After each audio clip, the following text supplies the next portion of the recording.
மக்களே சம்மர் வேற வந்தாச்சு. பிள்ளைக்கு வந்து நெறைய முடி வீட்டுக்காரங்க ஆசைப்பட்டு இவனுக்கு வளர்த்ததாகும். நான் கடந்து ஒரு 2 நாளா ஒரே சண்டை. பிள்ளைக்கு சொல்லவும் தெரியாது. பயங்கர சூடா இருக்கு. அதனால எப்படியாவது மொட்டைய போடணும்னு சண்டை போட்டு பர்மிஷன் வாங்கி அம்மா வீட்டுக்கு கூட்டிட்டு போயாச்சு. அம்மா வீட்டுக்கு கூட்டிட்டு பிள்ளைங்க எக்ஸ்ட்ரா கரிக்குலர் ஆக்டிவிட்டீஸ்ல இறங்கிருவாவே. ஏன்னா தாத்தா பாட்டியும் பயங்கர செல்லம்ல. நேத்தைக்கு ரம்ஜான் ஸ்கூல் லீவ்னால நியோனா அங்கதான் நின்னா பாத்துக்காங்க. அவ ஏற்கனவே அம்மாவை கடைக்கு இழுத்துட்டு போயிருக்கா. உடனே இவன் வழிபோக்கில் பார்த்துட்டான். இவனும் அந்தளவு கடைக்குள்ள ஏறிட்டான்.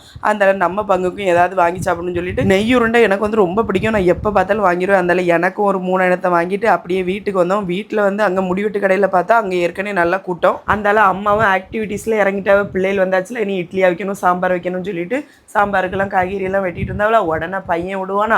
அதில் நானும் வெட்டுவேன் வெண்டைக்காய் வெட்டி தண்ணியில் போட்டுட்டு இருந்தோம். ஆனாலும் அம்மா வந்து அவனை கோவமே படாமல் அழகாக ஹேண்டில் பண்ணி கொண்டு போனாவே. நம்மனா 2 கம்பெடுப்பான் அடிப்போன்னு கோவப்படுவோம். அம்மா வீட்டுக்கு போனாலே நம்ம தான் நோண்டுறோமோ என்னதோ பிள்ளைகள் ஒன்றையும் விடாது மூளை முடுக்கு எல்லாம் நோண்டி எடுத்து சத்து மாவெல்லாம் எடுத்துகிட்டு வந்துட்டாவே. பின்னாலும் சரி பாதியை கீழே பாதி மேலே போடுவாவே. அந்த கேப்பில் முடிவெட்டு கடையில் ஆல் ஃப்ரீ ஆகிட்டு அந்தால பையலுக்கு போய் மொட்டையை போட்டுட்டு வீட்டுக்கு வந்தோன்னா அம்மா மேல் கழுவி பிள்ளைகளுக்கு இட்லி எல்லாம் கொடுத்து கடையில் போய் கொஞ்சம் காய்கறிலாம் எடுத்து வந்து வீட்டுக்கு அனுப்பி விட்டாவும் மக்களே.